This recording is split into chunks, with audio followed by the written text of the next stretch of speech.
نماز میں اگر واجب کا ترک ہو جائے تو کیا کریں گے؟ سجدہ سہو کریں گے. دیکھو خاص مسئلہ یہ آتا ہے کہ جب ہم 4 رکعت والی نماز پڑھتے ہیں. کون سی نماز؟ 4 رکعت والی نماز. تو اس میں کیا ہوتا ہے کہ 2 رکعت پہ جب بیٹھتے ہیں اتحیات کے لیے تشہد پڑھنے تو اسے کیا کہتے ہیں؟ قاعدہ اولا. قاعدہ کیا کہتے ہیں؟ قاعدہ دو ہوتے ہیں نا, ایک ہوتا ہے قاعدہ اولا اور ایک ہوتا ہے قاعدہ. ٹھیک ہے نا. تو قاعدہ اولا میں بیٹھنا واجب ہے. قاعدہ اولا میں بیٹھنا ٹھیک ہے. اب جیسے مثال کے طور پر میں نے 1 رکعت پڑھ لی, پھر دوسری رکعت میں مجھے دوسری رکعت کا میں نے سجدہ کر لیا اور مجھے اب کیا کرنا تھا؟ اتحیات میں بیٹھنا تھا. لیکن میں نے غلطی سے میں اتنا اٹھا. کتنا اٹھا؟ اتنا اٹھا. ٹھیک ہے, اس کو یوں کر لیتے ہیں. ٹھیک ہے نا, 1 منٹ. میرے کو اٹھنا یعنی بیٹھنا تھا. 4 رکعت والی نماز پڑھ رہے تھے, 2 پر مجھے بیٹھنا کیا تھا؟ واجب تھا. قاعدہ اولا واجب تھا, لیکن میں بھول گیا. ٹھیک ہے, اور اتنا اٹھا ہے نا, یا اتنا اٹھا ٹھیک ہے کہ کینچی کھلی نہیں, کینچی پوری یعنی حد رکوع تک نہیں پہنچا میں. جیسے مثال کے طور پر یہ حد رکوع آ گیا ہے نا, تو میں صرف اتنا ہی اٹھا تھا. کتنا؟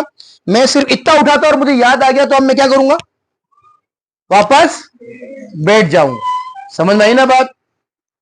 تو میرے کو بعد میں سجدہ سہو نہیں کرنا ہوگا. یہ غلطی نہیں مانی جائے گی. یہ غلطی واجب کا ترک یہ نہیں مانا جائے گا. لیکن مجھے بیٹھنا تھا اور میں کیا ہوا؟ پورا کھڑا ہو گیا. اب مجھے کیا کرنا تھا؟ 2 پر بیٹھنا تھا. قاعدہ اولا میں بیٹھنا تھا. قاعدہ اولا واجب تھا اور میں تیسری کے لیے کھڑا ہو گیا. اور یہ اب مجھے یاد آیا, تو اب مجھے کیا کرنا ہے؟ اب میں بیٹھ نہیں سکتا ہوں کیونکہ میں فرض پہ آ گیا ہوں اور بیٹھنا واجب تھا. بیٹھنا واجب تھا.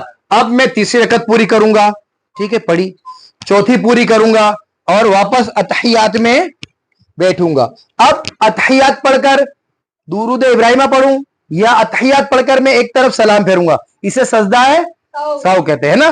اتحیات پوری پڑھ لی اور السلام علیکم ورحمت اللہ اور 2 بار سجدہ کروں گا, پھر بیٹھوں گا, پھر اتحیات پوری پڑھوں گا, درود ابراہیمہ پڑھوں گا, دعائے معصورہ پڑھوں گا اور اللہم ربنا آتنا فی الدنیا یا اللہم ربی جعلنی جو آپ کو یاد کرائیے وہ پڑھیں گے, اور سلام السلام علیکم ورحمت اللہ, السلام علیکم ورحمت اللہ. تو ہماری نماز میں جو واجب ترک ہوا تھا اس کا سہو ہو گیا اور ہماری نماز ہو جائے گی. ٹھیک ہے نا بھائی, بات سمجھ میں آ گئی؟ اگر 2